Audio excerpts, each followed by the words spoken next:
This is MJ. I'm an author, I'm an artist, I'm an analyzer. You can find all my work at mjmunoz.com.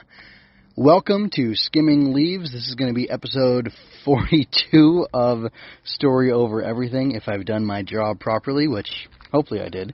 And it's going to be on Harry Potter and the Prisoner of Azkaban, which is book 3 in the Harry Potter series. And I listened back to my notes that I recorded on this, I don't know, a month or two ago, and I just drop right into it. So, because of that, partly, and because it's the habit I formed for doing these, I'm going to go ahead and do a quick introduction to the book, kind of fun fact type thing, and then I will let myself transition into the actual, like, almost gut reaction of presentation of my thoughts on the book as a whole that follows. So, anyway, so here we go.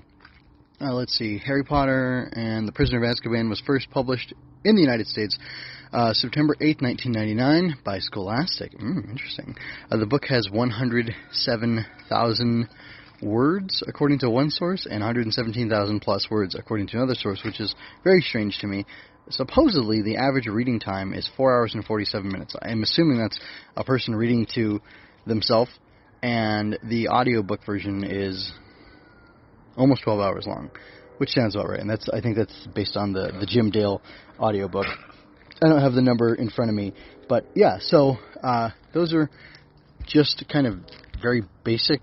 It's a very basic set of information about the book. And while I did read this book, and I will, well, obviously I read the book, or those of me talking about it. Well, I read the book, and I hope you have read it too.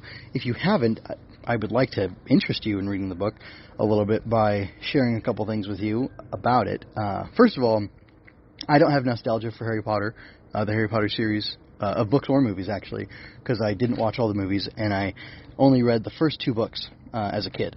So there's really no nostalgia there for me. However, as a grown man, as a consumer of stories, as somebody who, as an aspiring writer, wanted to get literary, and therefore I consumed quickly The Hobbit, the Lord of the Rings trilogy, the Silmarillion, the Chronicles of Narnia, which are actually very, very, very well-written books, and some other stuff with like a concerted effort of, hey, I want to read these things and understand from them and learn, basically graft. I want to read these things and absorb craft stuff from them for writing my own books, and I want to write in the quality level of these books. I would argue that Rowling has done that she, these books are all competently made. I've read the entire series, and it's very good. I don't have like a personal, like a super strong emotional attachment to it, like, oh, these are my characters, I'm ride or die for these guys or whatever, but I do like them, and I do like the story she tells. It's a little odd. Like, there's some odd choices in some places, but for the most part, it's, it takes, the book series took me on a ride that I did not expect and didn't really predict, and I think maybe this book is where things start becoming a little more, or less predictable, rather, and more interesting and far more nuanced than I would have ever expected. And I don't know, it just like really expands the world, which is something I do talk about in the following audio segment, so I won't belabor it now. I'll just share some things with you about it. So, yeah, as a person who thought, people who love Harry Potter were a little silly, and then finally read the series for myself, I understand, what everybody's crazy about, and I understand how good of a series it is, and I really am impressed by it. And, like I said, I think, definitely, this book is really good. It's Azkaban, like, it quickly became one of my favorites, which I hope I don't say later, but I'm saying it now. Anyway, just a couple more things about it real quick. I'm going to try to be as spoiler-free as possible. That was all broad and generic stuff, but there's some specifics I'm going to skirt around in this information I pulled up real quick, looking it up online. So, according to this little thing that I found, let's see. Okay.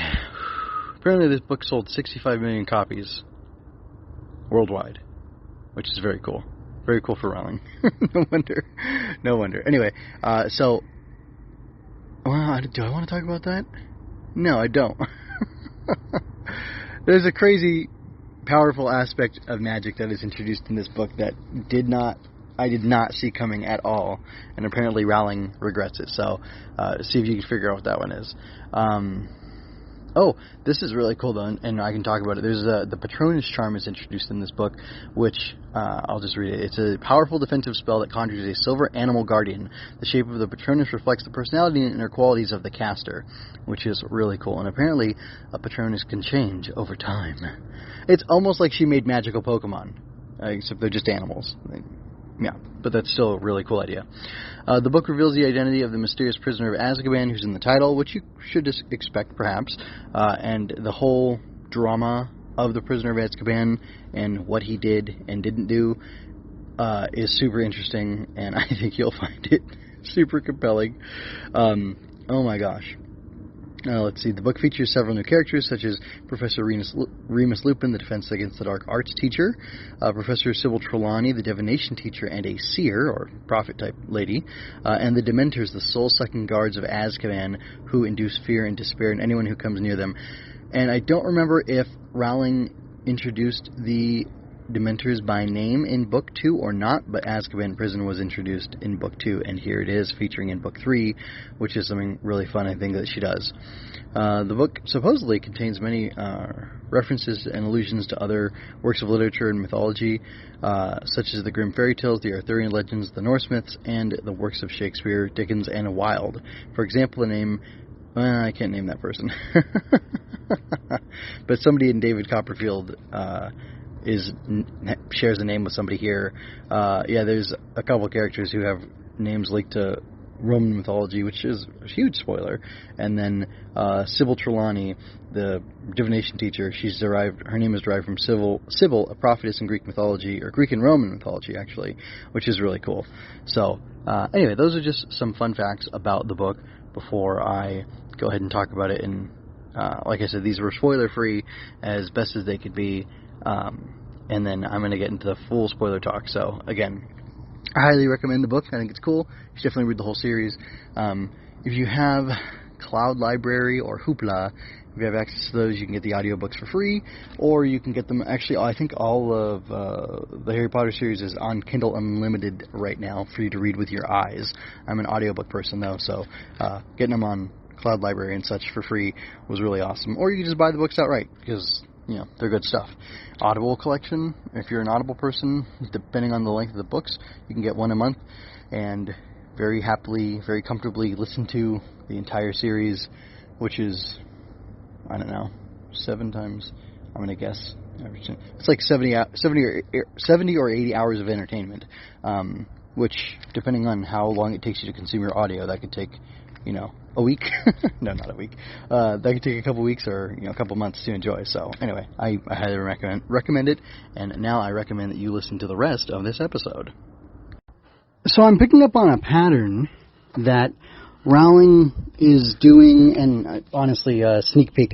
I already started Goblet of Fire, so which is book 4 of the Harry Potter series. So in Prisoner of Azkaban, I see that she does a recap, just like in the beginning of Chamber of Secrets, she did a bit of a recap, introducing people who are new to the series to the story so far, essentially.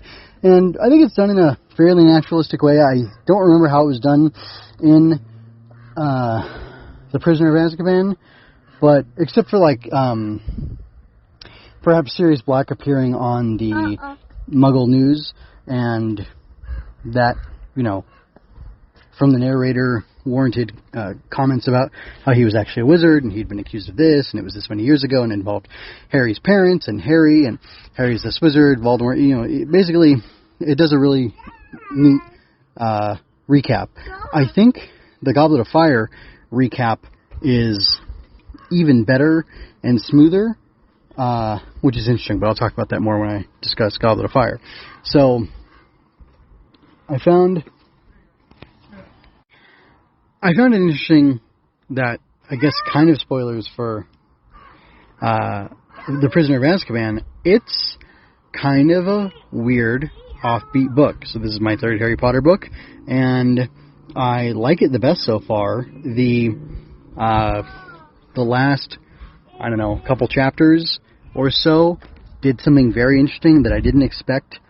It made sense, and it almost made it seem like it was it's not a heist movie, or book, but it almost made it feel kind of like a heist book where there was a high stake, sneaking and stealth, and we have to plan things just so kind of aspect to it that was pretty interesting. And I mean, in the grand scheme of things, the way that played out specifically wasn't as exciting as it could have been. No. Hold on. No. It wasn't as exciting as it could have been. Like, it wasn't, well, I mean, the stakes were high. But again, I'm trying to avoid spoilers in these casual book chats. But it just, I don't know. Like, it could have been higher. It could have been a lot worse. And it just almost seemed more like, oh, this is kind of lovely. It's kind of lovely getting to see this plan come together and see these threads pulled together and see these really, open loops closed that had been shown to us throughout the book, throughout the story. So that was pretty interesting. I like how extreme Harry gets, and I guess a minor spoiler, I would say Voldemort doesn't really show up in this book specifically, which I was under the impression that he was in every single book. I kind of feel like he's going to be in every book after this as a major player, and I think it gets worse. Which, anyway, that comment. I will not explain that comment right now. But anyway, I thought it was really interesting that he wasn't really in it, and I kept kind of waiting for him to show up. And in an interesting way, it almost seemed like the threat, so there's these things called Dementors, which are these Azkaban prison guards, and the reason the book is called The Prisoner of Azkaban, one of many, is that a prisoner has escaped from Azkaban. That's Sirius Black. That's Sirius Black, and he's a serious problem. And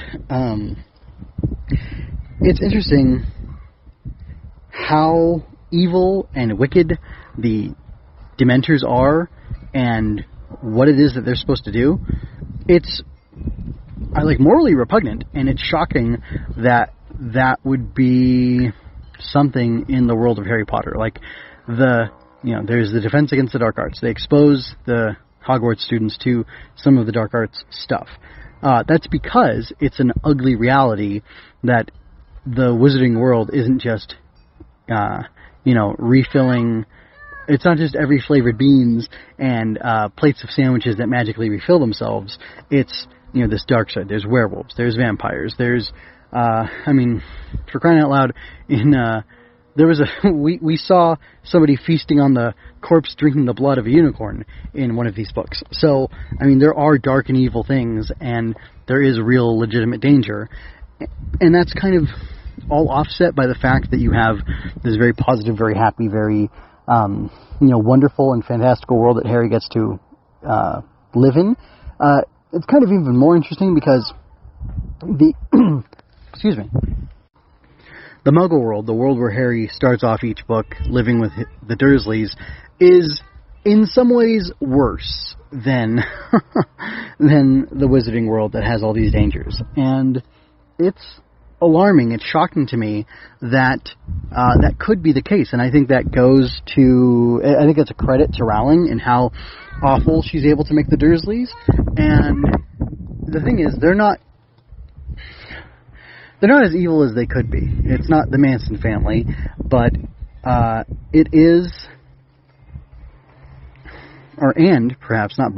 it is a remarkably realistic depiction of what an abusive home life would look like for a kid in Harry's position. And not only is that sort of family dynamic all too real, it's all too common, I would say. I'm not going to pull statistics or talk about how many abusive homes there are, and I'm not going to say there's an epidemic of child abuse in, this country or any other, but it's a fact of life that children are abused and ill-treated by their own families, and when I say that, I mean their own nuclear families, their mother, their father, their siblings, but also by, secondary or tertiary relatives as well, who you would call, or who you might call extended family. And I've heard of different countries, Haiti, India, for example, that they will, if a parent dies and a child or children are orphaned, they are taken in. I've actually heard this from somebody in the Philippines as well, I believe, that they will be taken in to live with one of their relatives, but they will basically become like a servant to the relatives. And that can, the severity of that and how awful that is for the person, believe it or not, because we live in a world of nuance and, I don't know, uniqueness or singularity, not singularity, that's the wrong word I'm looking for. We live in a world of nuance. It depends. It varies family to family. It varies culture to culture. Some cultures are tolerable or tolerate things that are more severe than others, and certain families within those distinct cultures have their own microcultures which tolerate more or less abusive and terrible behavior. But I was shocked at the end of the book, and it's funny because it kind of gets bookended, but when it's bookended at the end of the book, it's a much happier thing, and you feel, or I felt more positive about it. Anyway, I felt in a lot of ways like Harry's life with the Dursleys and in the Muggle world is worse than what he experiences at Hogwarts. And I can't quite tell how long the term is. He gets out, well, I don't know when he goes back, but it's sometime in the summer he goes back to to the Dursleys, and then September 1st is when term starts at Hogwarts. So, I live in the U.S. I feel like that's only like a 2-month break maybe they get, maybe 3 at the most. So that's, good for him that it's a boarding school and he gets to get away from the Dursleys for so much of the year. But regardless, and then honestly that kind of makes it feel weird that you end the book at the end of the term, essentially, and then the next book starts off in the middle of the summer or a couple weeks before he goes back to Hogwarts. It almost feels like it's not enough of a break, but then again, the highlights that are covered that make up the, plot of the books, that's structured in such a way that you're skipping over most of the year. So it's really like he has these terrible breaks that he has to go back to the Dursleys. Anyway, as much as I am struggling to place Harry Potter strictly in a genre, it's more or less fantasy, and I don't want to ruin all the cool fantasy stuff by dwelling on how horrible the Dursleys are and the, very real facts of child abuse, all over the world. So, I will swerve away from those, and I will, again, try to be mostly spoiler-free, because this is a casual book chat, and maybe I'll just go into, a thing, and I've already spoiled the fact that Voldemort's basically not in this book at all. So, what will I talk about? I'll talk about the fact that it's funny that Hermione and Ron and Harry are all skeptical of their divination teacher, and divination, I guess, would be, divining the future, trying to use, tea leaves and crystal balls and things like that to find the future. And they have this teacher who predicts that Harry's going to die, and she's very serious about it. It's very dire, and it kind of freaks them out in the beginning. But then as time goes on, they just believe in this woman less and less and less. And it's really funny to see how, I don't know, it's really funny to see how that develops, and it turns into I would say a complete gag, and it's not an ill-formed gag. It's a very well-constructed gag, and basically, the one time she has an actual, accurate vision of the future, whatever, it's, you're not entirely sure that she's in complete control of herself, which is kind of funny. So, and maybe that's the appearance of Voldemort. Who knows? So, I thought that was pretty interesting. I was thinking about this book, and I was thinking, I actually like Snape. He's actually an interesting character. He's kind of cool. I kind of like the things that he's doing. He seemed very friendly with one of the professors, Professor Lupin, who's the new Defense Against the Dark Arts teacher, he's the best Defense Against the Dark Arts teacher we've seen in these 3 books, because Quirrell and Lockhart were not good, and I mean that on multiple levels, and then now this guy, Lupin, is good. He's really excellent, and he was a lot of fun. There's sometimes Rowling's naming conventions bother me because it feels like, oh, that's too obvious. And it was funny, I was telling my daughter about some of the thoughts I have, because she's reading through these at the same time pretty much. And I think she was snickering when she said I couldn't see, because I was predicting some things. Because I've seen this movie years ago, probably when it first came out or so. And then I said, based on my knowledge of books and whatever, these are my guesses for what's going on. And I was semi-right on some things, but just my memory was foggy, and then my prediction was off. But it was still fun to speculate, and I was able to speculate based on the names, which, I was thinking then again about what is Snape's name, and he's part of House Slytherin, and his name is Snape, and Snape rhymes with snake. It just has one letter, a K to a P. And Cerberus, he's a severe snake man, and he's a severe teacher who is from House Slytherin, favors House Slytherin, and all that stuff. So that might be the extent of his name, but I was honestly really, I basically turned against him at like the 60% point through, or somewhere about 3/4 or less through the book. I basically turned around and I thought, I do not like this man, and I was never disappointed with his severity, although maybe that was mostly from him being played in the movies by, I can't remember the name of the gentleman who played him, but he died a couple of years ago, and I really enjoyed him in that role, almost as much as I enjoyed him as Hans Gruber in Die Hard, but we're not going to talk about Die Hard. So anyway, I just thought it was really interesting how I was feeling so positive, and I'd even told her when I was a quarter or third or maybe halfway through the book, I really like Snape. It's funny, but he seems like he's helping Lupin, he's, trying to be responsible, he's trying to do the right thing, he gets like the chance to play the hero in this book, and from his perspective, he really is being heroic, but the prime motivator that causes him to dislike Harry and mistrust people in certain ways, and just this incident that happened to him while he was a student at Hogwarts, it really changed my perspective on him and made me think, this guy's kind of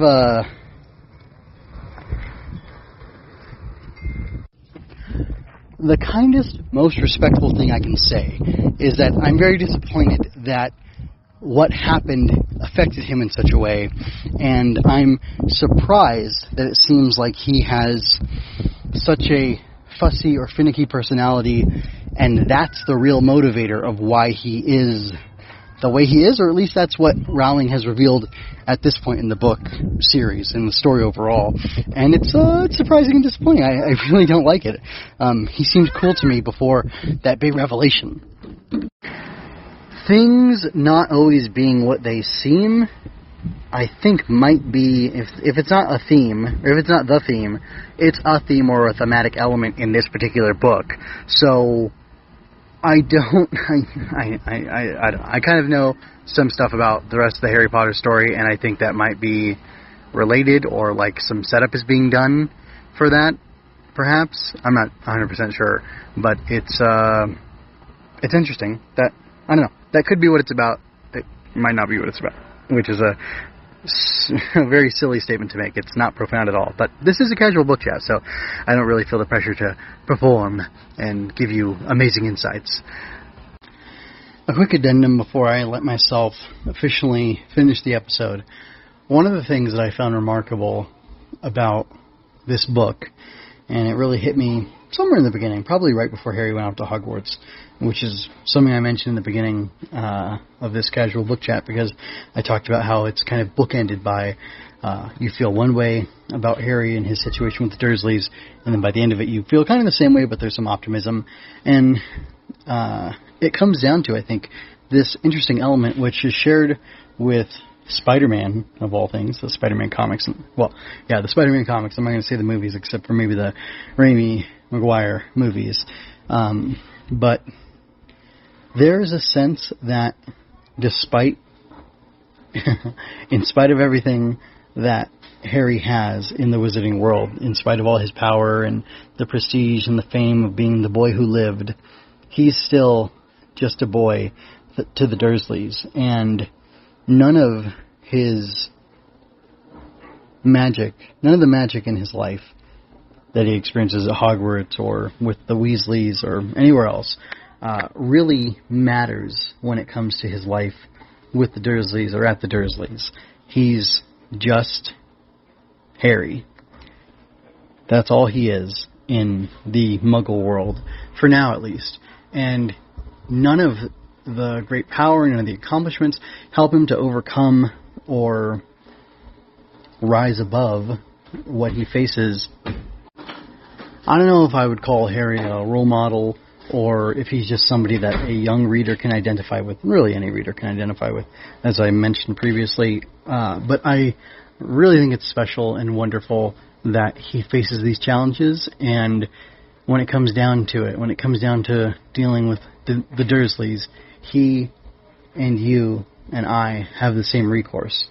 We can kind of exhibit long suffering, we can bear with the situation, keep a stiff upper lip if you want to be British about it, or we can break down and have a tantrum or freak out, or give in to our baser instincts and really sink to the level of these people who are challenging us in these particular ways. And I think it presents a really interesting moral choice and question, but also it just makes him so much more relatable, and I think it adds a lot of sympathy to his character arc, to his struggles, and to his story. And I think that's really special. I think there's a magic in that, so to speak, which is that despite all the fantastical elements, the mundane, down-to-earth things still matter, and they still hurt. And it's almost like an affirmation that, you know what, yeah, you're special, people care about you, you have, whatever you have in your life that's good or sets you apart is great, but at the end of the day, you're still a person, and you can still be hurt by others, and there's a comfort in that. I think there's a comfort in that. It's very human, and it's very humane, and very, I don't know.